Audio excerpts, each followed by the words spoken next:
Very good morning to all of you. Well, आज हम लोग के सामने जो अगला क्वेश्चन है, नया चैप्टर हम लोग शुरू करने जा रहे हैं जिसका नाम है इलेक्ट्रोमैग्नेटिक वेव्स। अभी तक हम लोगों ने चैप्टर नंबर 1 to 7 खत्म किया, जिसमें हमने इलेक्ट्रिसिटी पढ़ा, मैग्नेटिज्म पढ़ा। इलेक्ट्रिसिटी बोले तो इलेक्ट्रिक फील्ड, मैग्नेटिज्म बोले तो मैग्नेटिक फील्ड। इलेक्ट्रिक फील्ड और मैग्नेटिक फील्ड जब दोनों मिलती हैं तो उससे जनरेट होती है इलेक्ट्रोमैग्नेटिक वेव्स। नाम से पता चल रहा है, इलेक्ट्रोमैग्नेटिक वेव्स। इलेक्ट्रोमैग्नेटिक वेव्स जो होती हैं वो इलेक्ट्रिक फील्ड और मैग्नेटिक फील्ड के ऑसिलेशन से मिलकर बनती हैं। काय से मिलकर बनती हैं? इलेक्ट्रिक फील्ड और मैग्नेटिक फील्ड के ऑसिलेशन से मिलकर बनती हैं। तो चलिए देखते हैं इलेक्ट्रोमैग्नेटिक वेव्स के बारे में। इससे पहले कि मैं इलेक्ट्रोमैग्नेटिक वेव्स बताऊं, आप लोग मुझे बताओ, हम लोगों ने पिछला चैप्टर जो कंप्लीट किया है उसमें आपने अल्टरनेटिंग करंट, अल्टरनेटिंग वोल्टेज इस टाइप से पढ़ा था, यस और नो? आप मुझे बता सकते हो ये अल्टरनेटिंग करंट है या डायरेक्ट करंट है? Alternating current. ये जो अल्टरनेटिंग करंट होता था वो फिक्स होता था या बदलता रहता था? तो इसका मतलब ये कांस्टेंट करंट है या वेरिएबल करंट है? वेरिएबल करंट है। अल्टरनेटिंग वोल्टेज या अल्टरनेटिंग करंट की जब आप इक्वेशन पढ़ते थे तो ऐसे लिखते थे, I बराबर I0 sign omega T. Voltage की इक्वेशन लिखते थे V बराबर V0 sign omega T, yes और नो? अच्छा, इसमें ये जो I0 है ये क्या होता था? Peak value of current. Graph में पीक वैल्यू ऑफ करंट हम लोग यही दिखाते थे, this was the peak value of current, yes और नो? सही बोल रहा हूं ना? क्या थी ये? Peak value of current. अगर ये वोल्टेज का ग्राफ होता तो यहाँ पर पीक वैल्यू ऑफ वोल्टेज होती। ये सब बात हम लोग जानते हैं या नहीं जानते? इसको मैं वेरिएबल करंट बोलूं या कांस्टेंट करंट बोलूं? वेरिएबल करंट, अच्छी बात है। इलेक्ट्रोमैग्नेटिक वेव्स की अगर बात की जाए तो इलेक्ट्रोमैग्नेटिक वेव्स जो होती हैं वो इलेक्ट्रिक फील्ड और मैग्नेटिक फील्ड के ऑसिलेशन से बनती हैं। काय से मिलकर बनती हैं? इलेक्ट्रिक फील्ड और मैग्नेटिक फील्ड के ऑसिलेशन से मिलकर बनती हैं। गौर से देखते हैं हम लोग। ये हम सब समझते हैं, this is x axis, this is y axis. मुझे बता सकते हैं जेड एक्सिस कैसे होगा? जेड एक्सिस आपकी तरफ होगा, या बोर्ड के अंदर भी जा सकता है। आपकी तरफ जा रहा है तो पॉजिटिव जेड एक्सिस, बोर्ड के अंदर जा रहा है तो नेगेटिव जेड एक्सिस। लेकिन ये जेड एक्सिस बोर्ड पे तो नहीं बनाया जा सकता, तो इसको थोड़ा सा दिखाने के लिए हमने ऐसे बना दिया। क्या आपको मेरी बात समझ में आ रही है? क्लियर है?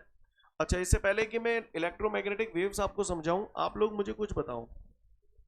आप मुझे ये बताओ, ये जो ऑब्जेक्ट है, ये एक ऑब्जेक्ट है ना? ये ऐसे रखा हुआ है यहाँ पर, तो आप लोग मुझे बता सकते हो ये कौन से प्लेन में रखा हुआ है? एक्स वाई प्लेन में, क्योंकि एक्स आ रहा है और वाई आ रहा है, तो ये एक्स वाई प्लेन में रखा हुआ है। बोलो भैया, अगर मैं इस ऑब्जेक्ट को ऐसे रखूं तो आप मुझे बता सकते हैं ये कौन से प्लेन में है? क्योंकि इसमें ये वाई एक्सिस आ रहा है और जेड एक्सिस ऐसे है, तो ये वाई जेड प्लेन में है, यस और नो? अब ये कौन से प्लेन में है? एक्स जेड प्लेन में है, क्योंकि इसमें एक्स आ रहा है और जेड आ रहा है। तो कौन सी चीज कौन से प्लेन में है, बात समझ में आ रही है? अच्छा, यहां रखूंगा तो कौन सा प्लेन बोलोगे? है एक्स जेड कैसे बोल दोगे यार? एक्स वाई यहां रखा था तो एक्स वाई था, यहां पे भी तो एक्स वाई है, एक्स है और वाई नीचे की तरफ नेगेटिव वाई तो आ रहा है, यस और no? Getting my point everyone? अच्छा, मतलब आपको समझ में आता है कौन सी चीज कौन से प्लेन में है? अच्छा, गौर से देखिएगा, ये मैंने ऑसिलेशन बनाए हैं और ये इलेक्ट्रिक फील्ड के ऑसिलेशन है। काय के ऑसिलेशन है? तो आप मुझे बताओ, ये कांस्टेंट इलेक्ट्रिक फील्ड के ऑसिलेशन है या variable electric? This is the variable electric field. क्या है ये? वेरिएबल इलेक्ट्रिक फील्ड के ऑसिलेशन है। वेरिएबल इलेक्ट्रिक फील्ड के ऑसिलेशन है, तो इसका जो इक्वेशन बनेगा that would be like this, E is equal to E0 sine omega t. जैसे आपने अल्टरनेटिंग वोल्टेज और अल्टरनेटिंग करंट के इक्वेशन पढ़े थे, वही फॉर्मेट है सेम, E बराबर E0 sine omega t. These are the oscillations of variable electric field. Prarthana बेटा, ये जो ऑसिलेशन है ना, वेरिएबल इलेक्ट्रिक फील्ड के ऑसिलेशन है। क्लियर? E0 को क्या बोलेंगे? What is E0? Peak value of electric field. तो peak value of electric field यही तो होगी, this is called peak value of electric field, E0। Got it everyone? ये ऑसिलेशन कैसे हो रहे हैं? इस टाइप से हो रहे हैं या इस टाइप से हो रहे हैं, या ऐसे हो रहे हैं? इस टाइप से हो रहे हैं। बोलो भैया, कौन से एक्सिस के अलोंग ऑसिलेशन हो रहे हैं? हाँ, नहीं, एक्स वाई तो प्लेन में है, एक्स और वाई प्लेन में है, ऑसिलेशन जो हो रहे हैं x axis, x axis, y axis के अलोंग, क्योंकि ये देखो ये ऑसिलेशन पहले पॉजिटिव वाई एक्सिस की तरफ गया, फिर नेगेटिव वाई, फिर पॉजिटिव वाई, फिर नेगेटिव वाई, फिर पॉजिटिव वाई, फिर नेगेटिव वाई, यस और नो। तो ये जो ऑसिलेशन हो रहे हैं that is along the y axis, these oscillations are along the y axis.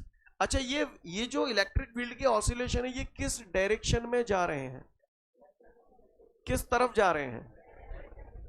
ऐसे जा रहे हैं, ऐसे जा रहे हैं, अच्छी बात है। तो डायरेक्शन इनकी एक्स एक्सिस की तरफ है, ऑसिलेशन इनके वाई एक्सिस के अलोंग हो रहे हैं, जो बोल रहा हूं समझ में आ रहा है, अच्छी बात है। तो गौर से देखिएगा, अगर ये बात आपको समझ में आ रही है तो मैं अगली बात पे आता हूं, बात हवा में होगी इसलिए ध्यान से सुनिएगा। आप मुझे बताइए, पहले गौर से सुनिएगा सब लोग,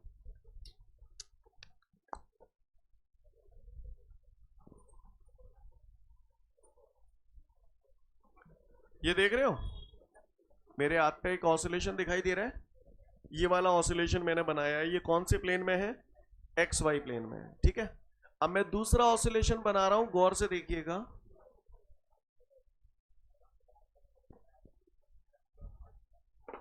ये ऑसिलेशन आपको दिखाई दे रहा है, ये और ये ऑसिलेशन ऐसे है और ये ऐसे है, तो ये दोनों ऑसिलेशन एक दूसरे के कैसे हैं?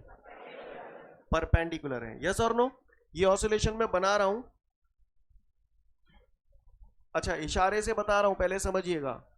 इलेक्ट्रिक फील्ड के ऑसिलेशन ऐसे हैं, these are the variable electric field oscillation, सबको समझ में आ रहा है?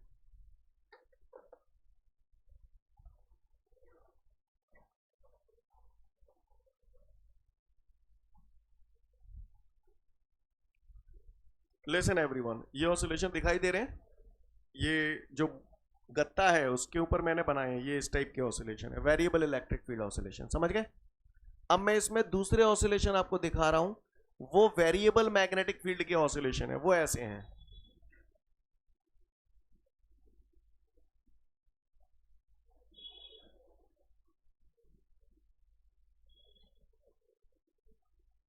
अब मैं आपको बता दूं ये ऑसिलेशन है कैसे। अभी पहले आपको इलेक्ट्रिक फील्ड के ऑसिलेशन ऐसे दिखाई दे रहे थे, अब मैग्नेटिक फील्ड के ऑसिलेशन ऐसे हैं। इसी फिगर को ऐसे देखो तो ये ऑसिलेशन इस टाइप से हो गए, बोले भैया यस और नो? बात समझ में आ रही है जो बोल रहा हूं? इलेक्ट्रिक फील्ड के ऑसिलेशन जो पहले ऑसिलेशन बनाए थे वो इस टाइप से थे, और जो दूसरे वाले ऑसिलेशन है वो ऐसे हैं, ये। बात समझ में आ रही है सभी को? क्लियर? तो ये दोनों ऑसिलेशन एक दूसरे के कैसे हैं? परपेंडिकुलर। ये मैंने जो ऑसिलेशन बनाए हैं ये वाले, वो काय के ऑसिलेशन है? मैग्नेटिक फील्ड के ऑसिलेशन। और ये मैग्नेटिक फील्ड की कौन सी वैल्यू है? Peak value. इसकी इक्वेशन क्या बनेगी? B is equal to B0 sine omega t. अच्छा मुझे ये बताओ, B is equal to B0 sine omega t, ये मैंने बनाया। अभी मैंने इलेक्ट्रिक फील्ड के ऑसिलेशन जो बोले थे वो कौन से एक्सिस के अलोंग हो रहे थे? वाई एक्सिस के अलोंग हो रहे थे। लेकिन मैग्नेटिक फील्ड के ऑसिलेशन कौन से एक्सिस के अलोंग है आप बताओ? जेड एक्सिस के, क्योंकि जब ऐसे आया वाइब्रेशन तो पॉजिटिव जेड एक्सिस के अलोंग, फिर अंदर की तरफ गया यानी नेगेटिव जेड एक्सिस, यस और नो? तो जो मैग्नेटिक फील्ड के ऑसिलेशन है that is along the Z axis. जो बोल रहा हूं आपको पल्ले पड़ रहा है? सीन क्लियर है सभी को? तो हमको ऐसा नहीं लगता कि इलेक्ट्रिक फील्ड और मैग्नेटिक फील्ड के जो ऑसिलेशन है वो वेरिएबल इलेक्ट्रिक फील्ड और वेरिएबल मैग्नेटिक फील्ड से मिलकर बन रहे हैं? Clear? Electromagnetic waves are made by the oscillation of variable electric field and variable magnetic field. ये कौन सा फील्ड है? Variable magnetic field. आप मुझे ये बताओ, आपको वेरिएबल वर्ड क्यों बोल रहा हूं समझ में आ रहा है? क्यों बोल रहा हूं? क्योंकि मैग्नेटिक फील्ड बार बार चेंज हो रही है, इलेक्ट्रिक फील्ड भी बार बार चेंज हो रही है, यस और नो? तो electromagnetic waves are the waves which are made by the oscillation of variable electric field and variable magnetic field. इतनी बात समझ में आई? दोनों ऑसिलेशन एक दूसरे के कैसे हैं? Both the oscillations are perpendicular to each other. अच्छा, ये वाली इलेक्ट्रिक फील्ड के ऑसिलेशन ऐसे जा रहे हैं, तो आप मुझे बता सकते हो किस तरफ जा रहे हैं? एक्स एक्सिस की तरफ जा रहे हैं। अच्छा, मैग्नेटिक फील्ड के ऑसिलेशन ऐसे जा रहे हैं, ये किस तरफ जा रहे हैं? यानी पूरा तामझाम ये कहां की तरफ जा रहा है? यानी ये पूरी की पूरी वेव कहां की तरफ प्रोपेगेट हो रही है? In the direction of x axis. तो मैं इसे ऐसे बोलूं, ये जो डायरेक्शन है this is called direction of propagation of wave. क्या है ये? Direction of propagation of wave. ये वेव किस डायरेक्शन में प्रोपेगेट हो रही है, किस डायरेक्शन में जा रही है। क्लियर? तो आप बताओ, गौर से सुनिएगा। Direction of propagation of wave ये हो गई एक्स एक्सिस की तरफ, इलेक्ट्रिक फील्ड के ऑसिलेशन ऐसे हो गए, बोले भैया, और मैग्नेटिक फील्ड के ऑसिलेशन ऐसे हो गए। नहीं है मेरी भाषा, तो मैं जो बोल रहा हूं ध्यान से सुनिएगा। Electromagnetic waves are the waves which is made by the oscillation of variable electric field and variable magnetic field in mutually perpendicular planes and also perpendicular to the direction of propagation of wave। आप बताओ, direction of propagation of wave ये है, तो electric field के oscillation perpendicular ही तो है direction of propagation of wave के। Magnetic field के ऑसिलेशन ऐसे हैं, तो वो भी तो direction of propagation of wave के परपेंडिकुलर है। बोले भैया, ये तीनों चीजें हमेशा एक दूसरे के परपेंडिकुलर रहेंगी। कौन कौन? इलेक्ट्रिक फील्ड के ऑसिलेशन, मैग्नेटिक फील्ड के ऑसिलेशन और direction of propagation of wave के ऑसिलेशन। सीन क्लियर है सभी को? ये तीनों चीजें हमेशा एक दूसरे के परपेंडिकुलर रहेंगी। तो अगर किसी ने पूछ लिया तो हम लोग बता पाएंगे। तो किसी ने पूछा इलेक्ट्रोमैग्नेटिक वेव्स क्या होता है, तो जवाब दे पाएंगे हम लोग। The waves which are made by the oscillation of variable electric field and variable magnetic field in mutually perpendicular planes and also perpendicular to the direction of propagation of wave. Scene clear है? Electromagnetic waves जो होती हैं उन्हें एक जगह से दूसरी जगह जाने के लिए मीडियम की रिक्वायरमेंट नहीं होती है, वो वैक्यूम में भी ट्रेवल कर जाती हैं। क्लियर? जैसे साउंड वेव होती है, साउंड वेव, मैं यहाँ पर आपको जो भी बोल रहा हूँ आपको सुनाई दे रहा है, और वो इसलिए सुनाई दे रहा है क्योंकि हम सबके चारों तरफ मीडियम है एयर। क्लियर? एयर हेल्प कर रही है इस साउंड को एक जगह से दूसरी जगह जाने के लिए। चंद्रमा पर हम लोग एक दूसरे की आवाज़ें नहीं सुन सकते क्योंकि वहाँ पर एटमॉस्फेयर नहीं है, वहाँ एयर नहीं है, एयर नहीं है यानी मीडियम नहीं है, मीडियम नहीं है, तो इस वजह से साउंड वेव एक जगह से दूसरी जगह ट्रैवल नहीं कर पाती। क्लियर है? यानी साउंड वेव को एक जगह से दूसरी जगह जाने के लिए मीडियम की रिक्वायरमेंट होती है, लेकिन जो इलेक्ट्रोमैग्नेटिक वेव जो हम पढ़ रहे हैं एक जगह से दूसरी जगह जाने के लिए मीडियम की रिक्वायरमेंट नहीं होती है, ये वैक्यूम में से भी पास हो जाती हैं। तो बोल रहा हूँ, कहानी समझ में आ रही है? तो अगर किसी ने मुझसे पूछा इलेक्ट्रोमैग्नेटिक वेव्स क्या होती हैं, तो हम उसे बता देंगे the waves which are made by the oscillation of variable electric field and variable magnetic field. Both of these oscillations are perpendicular to each other and also perpendicular to the direction of propagation of wave। Scene clear है? Listen, ठीक है, पहले electromagnetic waves का definition पढ़ लो, फिर मैं आगे की बात करूंगा आपसे। तो उम्मीद करता हूं सबको इलेक्ट्रोमैग्नेटिक वेव्स का डेफिनेशन क्लियर हो गया। अब एग्जाम में उसने क्वेश्चन पूछ लिए, एग्जाम में क्वेश्चन पूछ लिया कि इलेक्ट्रिक ऑसिलेशन और मैग्नेटिक ऑसिलेशन, इलेक्ट्रोमैग्नेटिक वेव्स में इलेक्ट्रिक ऑसिलेशन और मैग्नेटिक ऑसिलेशन के बीच कितने डिग्री का एंगल होता है? 90 डिग्री, है ना। कोई भी पूछे कि भैया एक इलेक्ट्रोमैग्नेटिक वेव्स है, उसमें इलेक्ट्रिक ऑसिलेशन एक्स एक्सिस की डायरेक्शन में हो रहे हैं, मैग्नेटिक ऑसिलेशन वाई एक्सिस की डायरेक्शन में हो रहे हैं, तो direction of propagation of wave क्या होगा? फिर से बोला हूँ, इलेक्ट्रिक फील्ड के ऑसिलेशन एक्स एक्सिस की डायरेक्शन में हो रहे हैं, मैग्नेटिक फील्ड के ऑसिलेशन वाई एक्सिस की डायरेक्शन में हो रहे हैं, तो direction of propagation of wave कौन सी डायरेक्शन में होगी? Z axis. तीनों हमेशा एक दूसरे के परपेंडिकुलर रहेंगे। आप गौर से देखो, यहाँ पर इलेक्ट्रिक फील्ड के ऑसिलेशन कुछ भी दे सकता है, जरूरी नहीं है हमेशा वाई एक्सिस के अलोंग ही रहे। यहाँ पर इलेक्ट्रिक फील्ड वाई एक्सिस के अलोंग हो रहे थे ऑसिलेशन, मैग्नेटिक फील्ड के ऑसिलेशन जेड एक्सिस के अलोंग हो रहे थे, तो direction of propagation of wave हमारी एक्स एक्सिस आई। इसी तरीके से तीनों हमेशा रहेंगे एक दूसरे के परपेंडिकुलर ही। किसी ने बोल दिया इलेक्ट्रिक फील्ड के ऑसिलेशन एक्स एक्सिस की तरफ हो रहे हैं, क्लियर? इलेक्ट्रिक फील्ड के ऑसिलेशन एक्स एक्सिस की डायरेक्शन में हो रहे हैं, मैग्नेटिक फील्ड के ऑसिलेशन वाई एक्सिस के अलोंग हो रहे हैं, तो direction of propagation of wave कौन से एक्सिस के अलोंग होगी? Z axis. तीनों हमेशा एक दूसरे के परपेंडिकुलर रहेंगे। किसी ने बोला direction of propagation of wave x axis के अलोंग है, किसी ने बोला direction of propagation of wave x axis के अलोंग है, इलेक्ट्रिक फील्ड के जो ऑसिलेशन है वो वाई एक्सिस के अलोंग है, तो मैग्नेटिक फील्ड के ऑसिलेशन जेड है। कुछ भी घुमा फिरा के पूछ सकता है, बस आपको एक ही बात याद रखनी है कि तीनों हमेशा एक दूसरे के परपेंडिकुलर रहेंगे। जो बोल रहा हूं समझ में आ रहा है? आगे बढ़ते हैं। इलेक्ट्रिक फील्ड का ऑसिलेशन आपने ऐसे लिखा, मैग्नेटिक फील्ड का ऑसिलेशन ऐसे लिखा। कुछ लोग इस इलेक्ट्रिक फील्ड और मैग्नेटिक फील्ड के ऑसिलेशन की इक्वेशन ऐसे भी लिख देते हैं। एक मिनट और रुको, पहले मुझे एक बात बताओ, ये इलेक्ट्रिक फील्ड के ऑसिलेशन है, ये मैग्नेटिक फील्ड के ऑसिलेशन है, कौन लीड कर रहा है, कौन लैग कर रहा है? याद आ रहा है पुराना? सेम फेज में यानी यहाँ पर इलेक्ट्रिक फील्ड और मैग्नेटिक फील्ड के जो ऑसिलेशन होते हैं वो सेम फेज में होते हैं। क्लियर है? तीसरी बात, कुछ लोग इलेक्ट्रिक फील्ड और मैग्नेटिक फील्ड के ये जो इक्वेशन है ऐसे भी लिखते हैं या ऐसे भी लिख देते हैं। जब ऐसे लिख दें तो आप डर मत जाना, इससे कोई अलग बात नहीं है, चीजें सब वही हैं। राइट? क्या वही है, इसको समझने की कोशिश करते हैं। गौर से देखिएगा। आप मुझे बताओ, ये बताओ मुझे, स्पीड का फॉर्मूला क्या होता है? डिस्टेंस अपॉन टाइम, हम सब लोग जानते हैं। दूसरी बात, 5 रुपए में से 3 रुपए घटाऊंगा तो आंसर क्या आएगा? 2 रुपए। यानी रुपए में से रुपए घटाऊंगा तो रुपए ही तो आएगा। बोलो भैया, यस और नो? टाइम में से टाइम घटाऊंगा तो भैया मैंने क्या लिखा था? ई वाई बराबर ई जीरो साइन ओमेगा, ये टी तो था। एक्चुअली ये जो पूरा टर्म है ना, ये पूरा टी है। इसी तरीके से यहां पर भी ये जो पूरा टर्म है ना, ये टी है। ये टी कैसे है वो मैं आपको समझाने की कोशिश कर रहा हूं। आप बताओ स्पीड का फॉर्मूला। स्पीड का फॉर्मूला हम सभी लोग जानते हैं, डिस्टेंस अपॉन टाइम। तो आप बताओ, टाइम को इधर ले जाऊंगा तो स्पीड नीचे आ जाएगी, तो time is equal to distance upon speed. जो बोला पल्ले पड़ा, अच्छी बात है। सुना है डिस्टेंस को एक्स से भी शो करते हैं। बोलो भैया, डिस्टेंस को एक्स से शो कर सकता हूं। अब बात आती है स्पीड। जितनी भी इलेक्ट्रोमैग्नेटिक वेव्स हैं, सन से दुनिया भर की रेडिएशंस आप तक आ रही हैं, जिसमें से gamma rays, x rays, ultraviolet rays, visible light, infrared light, microwaves, radio waves, ये सारी की सारी वेव्स आपको सन से मिल रही हैं, और इन सभी वेव्स को ही हम लोग इलेक्ट्रोमैग्नेटिक वेव्स बोलते हैं। क्लियर? तो ये जो सन से वेव आ रही है लाइट के फॉर्म में आप तक आ रही है, इसकी स्पीड कितनी होती है, कोई बता सकता है? 3 × 10⁸ मीटर पर सेकंड। आप सबको रटा डला है, speed of light is 3 × 10⁸ metre per second. कोई मुझे बता सकता है? वैसे तो स्पीड ऑफ लाइट है तो हम v से भी लिख सकते हैं, लेकिन सामान्यतः आप लोग स्पीड ऑफ लाइट को कौन से लेटर से डिनोट करते हो? c से करते हो ना। तो ये जो स्पीड है, स्पीड को मैं c लिख सकता हूं। बोलो भैया।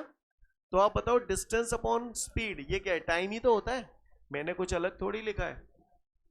बोलो भैया, x अपॉन c क्या है? टाइम ही तो है। अब इस टाइम में से मैं टाइम को माइनस करूंगा तो ये टाइम ही तो बचेगा कहीं ना कहीं। तो हम इसे जनरलाइज्ड वे में इन इक्वेशंस को ऐसे भी लिख सकते हैं। जो रामायण बोल रहा हूं आपको समझ में आ रही है? क्लियर है? कोई पूछे इलेक्ट्रोमैग्नेटिक वेव्स को डिस्कवर किसने किया? तो electromagnetic waves was discovered by the scientist Maxwell. Clear? Electromagnetic waves को किसने डिस्कवर किया, कोई भी पूछे तो बोलना मैक्सवेल। लेकिन अगर कोई पूछे इलेक्ट्रोमैग्नेटिक वेव्स का एक्सपेरिमेंटल डेमोन्स्ट्रेशन सबसे पहले किसने दिया, तो बोलना हर्ट्ज। क्या? हर्ट्ज। बहुत कंफ्यूजिंग होता है और ऑप्शन दोनों दिखाई देंगे। क्लियर? कोई पूछे इलेक्ट्रोमैग्नेटिक वेव्स किसने डिस्कवर की, मैक्सवेल ने। Clear? Electromagnetic waves were discovered by the scientist Maxwell. Scene clear है? और एक्सपेरिमेंटल डेमोन्स्ट्रेशन इलेक्ट्रोमैग्नेटिक वेव्स का सबसे पहले किसने दिया, हर्ट्ज ने।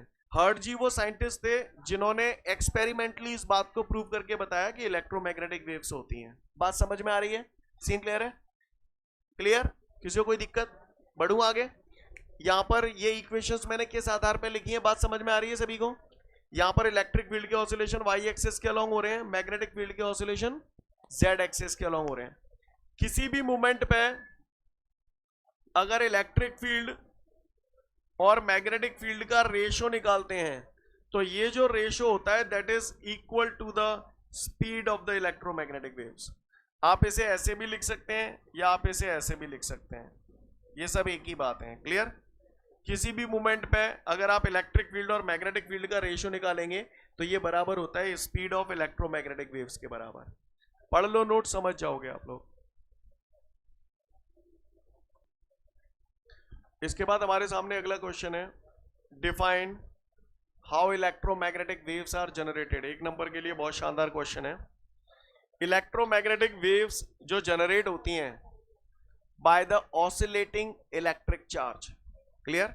Bye the oscillating electric charge. जब भी कोई चार्ज पार्टिकल ऑसिलेट करता है तो इलेक्ट्रोमैग्नेटिक वेव्स जनरेट होती हैं। मैं फिर से बोल रहा हूं, electromagnetic waves are generated by the oscillating electric charge.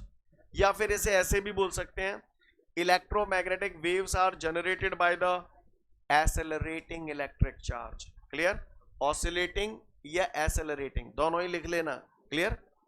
Accelerating electric charge का मतलब क्या हुआ, चार्ज मूव कर रहा है या नहीं कर रहा है? कर रहा है। लेकिन अगर यूनिफॉर्म स्पीड से मूव कर रहा है तो काम नहीं चलेगा, एसेलरेटिंग चार्ज होना चाहिए। एसेलरेटिंग यानी उसकी स्पीड में वेरिएशन होना चाहिए, उसकी स्पीड में बदलाव होना चाहिए। क्लियर है? इसीलिए बोला गया electromagnetic waves are generated by the accelerating. पूछ लेता है भैया, कोई चार्ज पार्टिकल चल रहा है, यूनिफॉर्म मोशन कर रहा है, इलेक्ट्रोमैग्नेटिक वेव जनरेट होंगी क्या? नहीं होंगी। Electromagnetic waves are generated by the accelerating electric charge. Clear? फिर से बोल रहा हूं, electromagnetic waves are generated by the oscillating electric charge या फिर एक्सेलरेटिंग इलेक्ट्रिक चार्ज। क्लियर? आपके नोट्सों में जो डेफिनेशन लिखी है, electromagnetic waves are generated by the oscillating electric charge, oscillating लिखा है वहीं स्लैश करके लिख लेना एक्सेलरेटिंग। क्लियर? दोनों ही लिख सकते हैं, नोट इट डाउन।